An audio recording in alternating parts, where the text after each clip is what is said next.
春田镇最浪漫的老夫老妻红木和马吉又要过结婚周年纪念日了。套上西装，穿好礼服，浪漫先生和浪漫夫人在享受高档晚餐和公园马车前，不得不面对罗曼蒂克下的一地鸡毛，那就是3个娃咋办？请临时保姆是最常见的解决办法，但问题是3个崽都不是省油的灯，年复一年的轮番折腾下来，他们已经被附近所有保姆拉黑了，找不到人类保姆。红木选择小爱同学，但问题是这天杀的 AI 老是套孩子们的话来下单商品，马吉怕自己出去一晚回来家里就被小爱同学搞破产了。红木长叹一声，这种走投无路的时候，只能选择最糟糕的备用方案了。爸爸，孩子们很想你。亚伯睿智的眼睛早已看清了真相，想个屁！真想他的话，也没见孩子们天天往养老院跑啊。想让他当保姆是吧？没问题，反正亚伯在养老院里也没什么事儿干。红木和马吉只有1个小时来完成结婚周年纪念日约会，他们只好快马加鞭，用最快的速度完成所有项目。马都跑累了，红木只能自己顶上。夫妻俩头一回发现吃喝玩乐也能这么累人。与此同时，亚伯在家里狂看老默片，孩子们无聊的想去死。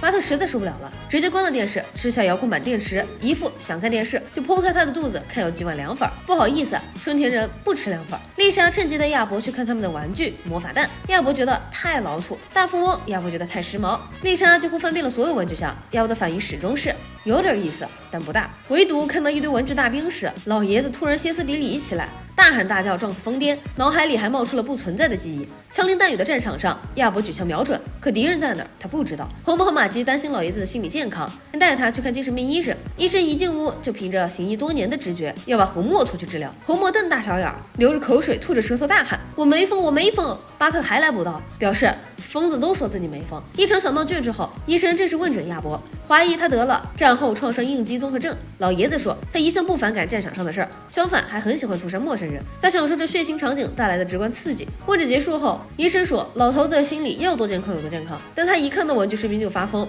一定有什么不为人知的原因。丽莎仔细查看了玩具士兵，发现他们好像和亚伯一模一样。红木拿放大镜一瞧，果然如此，这到底是怎么回事？亚伯跟这些玩具士兵有什么不为人知的秘密？难道他们是亚伯的私生子？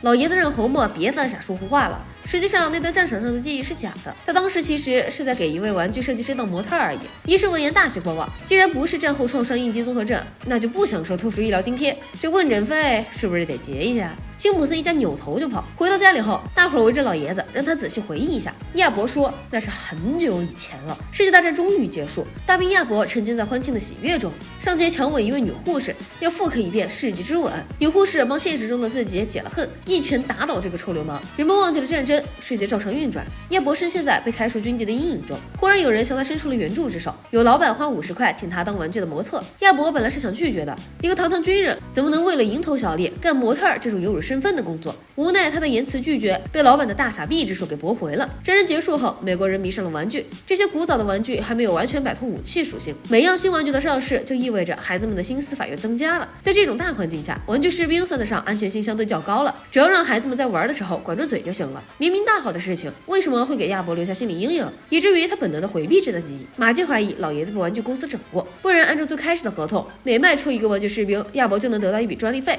现在这种玩具士兵早已火遍全国，按理说他能分到好几百万啊！红木一听，老爹可能是隐藏的百万富翁，赶紧亡羊补牢，一口一个我的亲爸爸，我的好爹地，你知不知道你在我心里的分量比黄金还重啊？中年男人撒娇杀伤力太大，亚伯只送给他4个字：给老子爬！虽然还没有拿到那笔钱，辛普森一家就已经扮成开香槟，开始庆祝享受了。他们举家乘坐圆梦航班飞往纽约，亚伯骑在市长的肩膀上，用全新视角看待这座城这个国。原来这里真的是灯塔，只不过这灯是烧钱点亮的。亚伯和家人们闯进玩具公司，被职场潜规则的女秘书正在给当年的老板泡水银咖啡。王杰说：“老铁同道中人啊，也好这一口气儿。”亚伯质问老板为什么不按照合同给他分钱。老板说：“大哥，你好好想想，当初照片还没拍完你就突然跑出去了，合同也没签，我连你的名字都不知道，拿什么钱？”老板这番话唤醒了亚伯更深的记忆。当初给自己拍照的摄影师是个该死的男头，拍着拍着欲火中烧，竟然强吻了他。女护士表示这就是报应呀。亚伯吓得腿都软了，一溜烟逃出了摄影棚，到处寻欢作乐，想找回真男人的感觉。此事过后，摄影师因为暴露了男童身份被公司解雇了。毕竟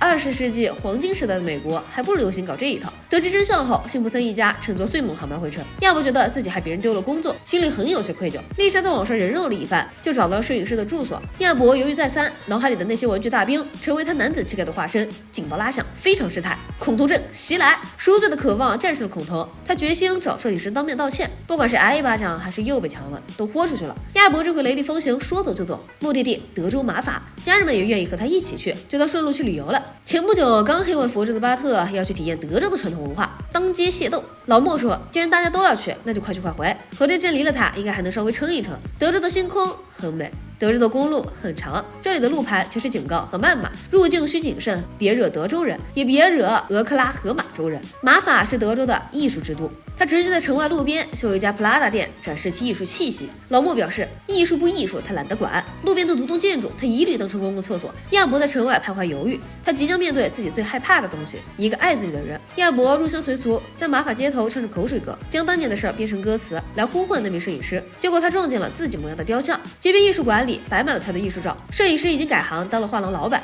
他从未想过亚伯竟然会主动来找他。活得久，看来也不全是坏事。亚伯为当年的事道歉，摄影师笑着说，当年他虽然失去了工作，却因祸得福，勇敢地正视了自己的性取向。当同志这么多年，他幸福快乐，还暗示亚伯，每个人生来性取向并非固定的，再直的钢筋也是可以被掰弯的。亚伯此时脑海里想起了一部电影，叫《怦然心动》，他和摄影师完成了当年没拍完的照片。最后分手告别前，亚伯主动吻上了摄影师，算是补偿了这个同志。但亚伯最后告诉摄影师，自己跟傻子派尔的主人公一样直，人生是无数种可能性的集合，有些事可以大胆尝试，但这一路有没有走对，只有脚知道。就像巴特这个小鬼闲得发慌，就喜欢用微波炉融化玩具士兵，难道他们长大了就会变成爱烤人肉的变态？这还真说不准。以上就是本期的全部内容，这里是草泥影院，感谢观众朋友们的关注和支持，下视频我们再见。